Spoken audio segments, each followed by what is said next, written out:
transports comme la mission principale là-dessus et mettre en œuvre la politique du gouvernement en matière de transport en vue de moderniser le système de transport ivoirien à créer un organe de réglementation afin de stopper diverses formes de tracasseries qui pourraient entacher la compétitivité des producteurs routiers.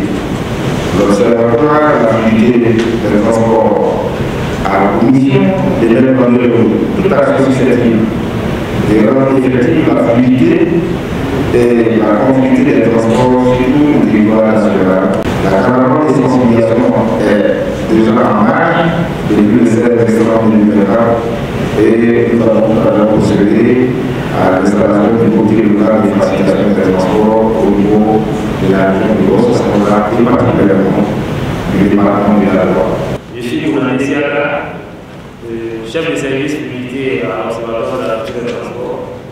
Le point focal pour la mise en œuvre de l'activité que nous menons en fait dans le cadre du projet communautaire appelé le programme routier de l'Europe, qui est un projet multinational entre la République du Mali et la République de Côte d'Ivoire.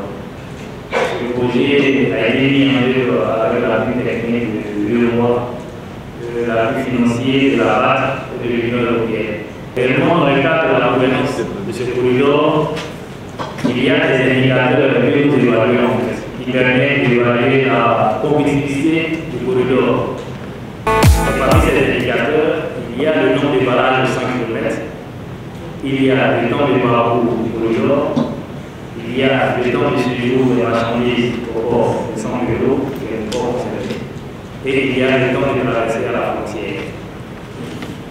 Réellement, pour l'amélioration de ces indicateurs, les études que nous avons menées ont relevé en fait deux obstacles majeurs.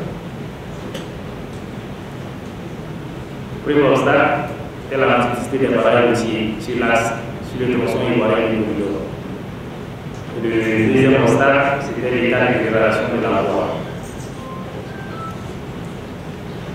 Le premier obstacle, la multiplicité des barrages routiers. La dernière mission de boulette que nous avons menée avait démontré sur le tronçon ivoirien du corridor qui va de 100 km jusqu'à Léonie, qui est distant. 100 km de Léonie, ça fait 730 km. Et sur les 730 km, nous avons démontré 53 barrages. Alors qu'il y a eu une réglementation nationale qui est la circulaire interministérielle numéro 1136 du 25 juillet 2011 qui autorise 33 localités à abriter les barrages routiers.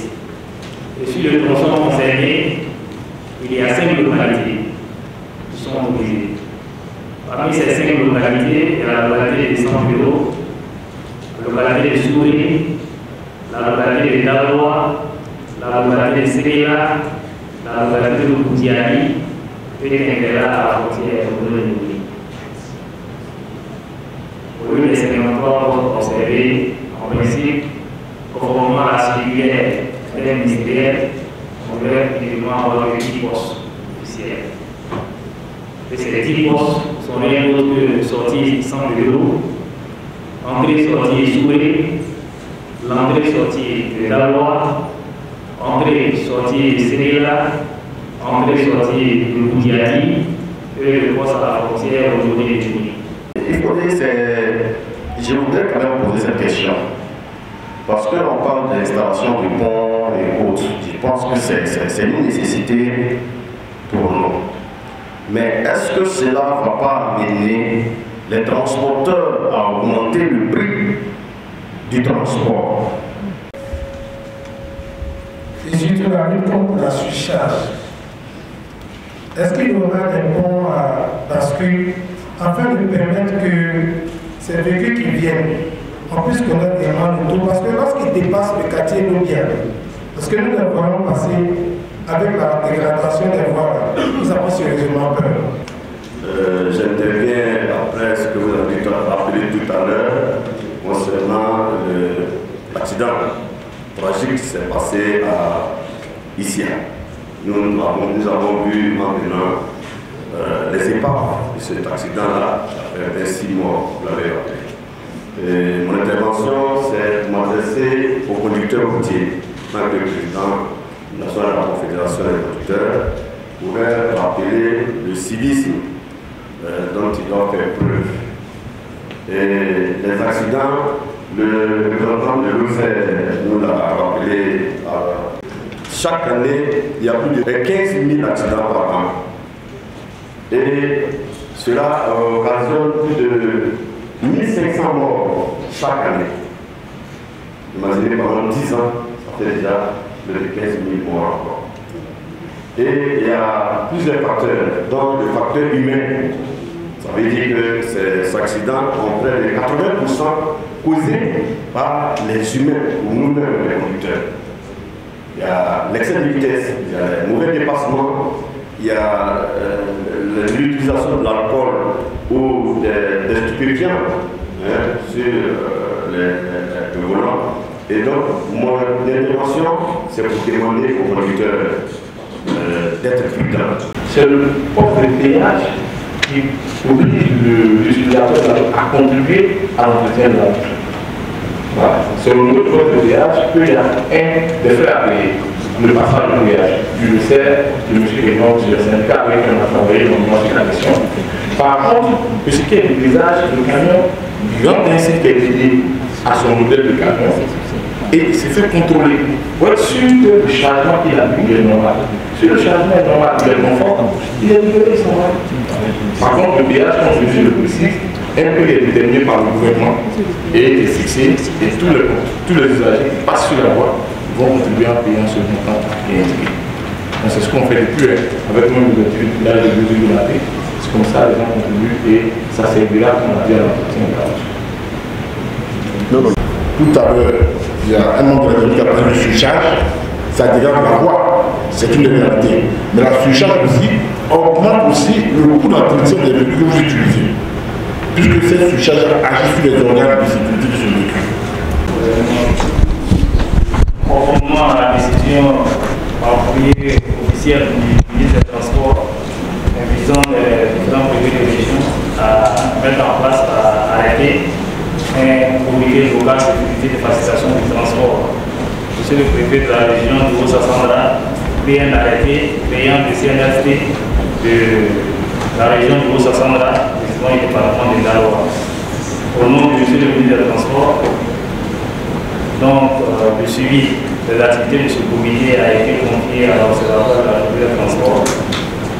Nous remettons l'arrêté de création du comité en tant que président de ce comité pour la mise en œuvre et l'atteinte des objectifs assignés à ce comité.